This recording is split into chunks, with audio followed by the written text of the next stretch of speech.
Hello, welcome back to my channel. I just tried to film this entire video and in the middle of it just cut off because I didn't have enough storage on my phone and I don't see when it stops recording because I tried to film with the best quality possible, so I'm using the back camera. But well,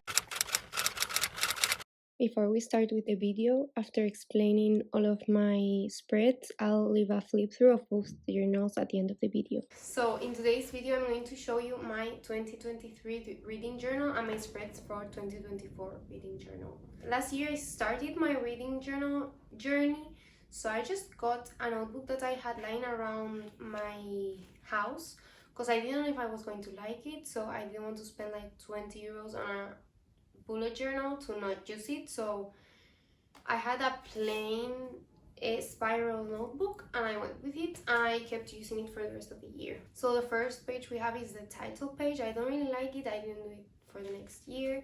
Then we have book series. Again, not really a fan of this one. I couldn't fill a lot of it in because I didn't even have space, so I just have some of the series I read this year here. Then we have my 2023 TBR. I only wrote 20 books here, but I did read all of them, so I'm proud of myself for that. I have the same concept but different spread for this spread next year. I have 2023 releases. I only have the months of the year and the books that are coming out that month, and that's it. I did exactly the same for next year. Then we have my Goodreads challenge. I changed it a little bit through the year because I started with a 75 book reading challenge and I figured that was super low, so I just kept adding boxes because every box is a book, and I have it color coded, so every genre is a different color, and every time a month started I would write the initial of that month in the first book of that month to see more or less how many books I read that month. How many times am I going to say month? And I kept adding, so it's not really my Goodreads challenge, it's just the books I read this year. I have up to 150 boxes. I think I'm going to have to add more because we are on the 16th of December, 17th, and I've read 148 books, so I think I'm going to go over 150. Then we have my monthly tracker. I have a similar concept but different design for this spread because I didn't really like this one. Then here I did a special spread for Mariana Zapata because I love her and I wanted to read all of her books, or at least the ones that I was interested in. I did read all of the ones I was interested in, and I just wrote the title, the month I read it in, and the rating, nothing else. And I'm not going to have a spread like this one this year. And then we start with my monthly spreads. First, I started sticking down the covers with the rating on the side and then adding some quotes and things like that, and then with my month stats square where I write the books I read, the pages I read, the average rating on my favorite read. Then I decided I wanted to put a new spread in, so I have a tracking log. I only write the title of the book and the pages it has, that's it. And we have 1, 2, and I had to put this addition here because I didn't have enough space. I thought I was going to read less than 138 books, but it turns out that's not true. Then February spread, again similar to January, and then in March it changes a little bit because instead of only writing the rating, I started writing the names of the main characters because it made it easier for me whenever I do a reading wrap-up, because I'm really bad with names. So if I just write them down every time I finish a book, I have the information here and I don't have to look it up because sometimes you don't get the names of the characters on the book's synopsis, so you will have to go into the book to try and find the name. And again, my month stats. Then another spread I added, these things that I'm going to use this year are going to be at the beginning of the journal because this was like an afterthought and that's why they're in the middle of the monthly spreads. I just wrote down my 5-star reads every month, the 5-star reads that I had. This year it's going to be different, but the name of the book and the author. Another spread, again the same. Here the only thing that changes is that I started writing TBRs. This one the same with a TBR, this one the same with a TBR. Again the same. I don't want to stay these spreads for too long because they are like basically the same to each other. This is the September one. October, I didn't even do the square or write a TBR because I was working and I had no energy for that, so this is how it turned out. And in November, the same. I want to switch it up a little bit and do something cuter. And then we have the December spread where we have 6 books right now. It's not finished obviously, but it's going to look more or less like the other ones.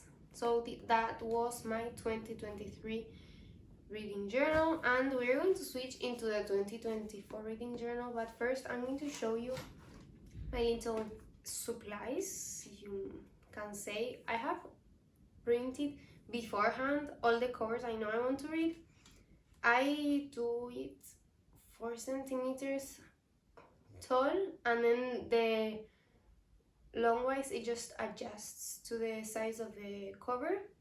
I just print them, cut them out, and I have this little tape roller where I just, instead of rolling it, I take out one, because they're like little rectangles, so I take one, put it in each corner of the book, and then stick it down, and that's it. That's how I do my little covers, if you're wondering. Now we can go into my 2024 spreads. This is a bullet journal. My friends gifted it to me for my birthday. It has this to close it, but I don't like closing it, so I just leave it open. And it also has this, but I don't use it either. So we're going to start by the 2024 release page, because as I said earlier, I didn't want to do a title page because I never looked at the other one, so no need to waste a page on that. So we have the 2024 releases, where I have a square for each month, and every month I write the books that are going to be released that year. I still have some books that I want to read this year, but I don't have the release date yet, so when I have it, I'll just write them down. Then here I have the books read in 2024, because my Goodreads challenge spread last year was such a flop. I just divided it into 2 different spreads this year. One is books read in 2024, and the other one is the Goodreads challenge as it is. So in this one, I drew way more squares than the books I know I'm going to read. So I have 172 squares. I'm never going to get to that number. And I think this one is going to be color coded like the one last year. So 1 color for each genre, so I can see like from afar which genre I've read the most, you know. Then we have the tracking log. I did 2 pages for this one. I hope it doesn't happen like this year, because I have only 136. But if I need more, I'll just take 1 page from the end of the journal, stick it here, and fill it in. The next spread is my 5-star reads. This time I'm only going to read the I'm only going to write the titles of my 5-star reads and the authors without writing the month I read it in, because I think that's unnecessary.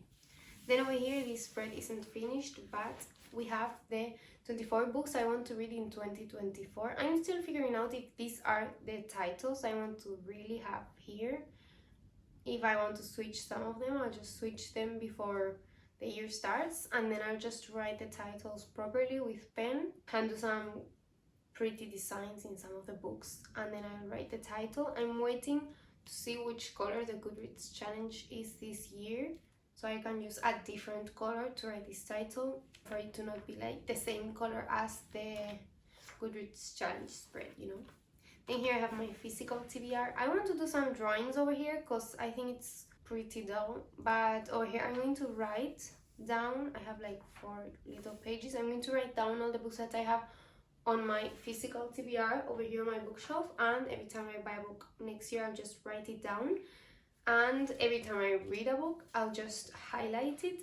I think it's a cute idea. I saw it on Rachel Catherine's journal. My journal is heavily inspired on hers, because I think her style is way more my vibe than the ones I see out there, because she has more like organized spreads that are pre-prepared and she just needs to fill in, and I'm too organized to have the type of reading journals that creative people have, where they make spreads along the way whenever they think about it. I'm not that type of person, so I think that this organized style fits my personality way more.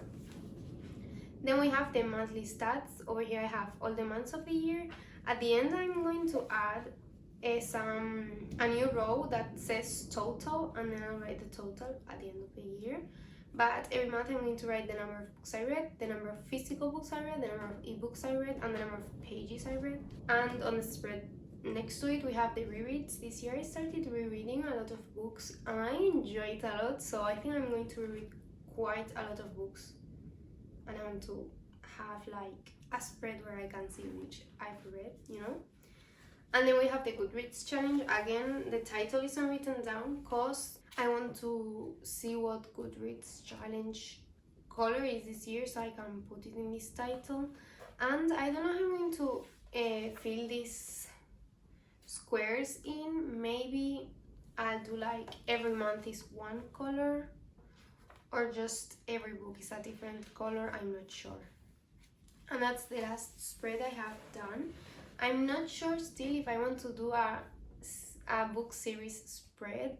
I need to think about it for a little bit more and I'll decide, but I don't think I'm going to do it. I'm just going to jump into the monthly spreads and that's it. So these are my two reading journals, the one from this year and the one from next year. I hope you liked today's spreads. And I also have my little pencil case, which is specifically for my reading journal.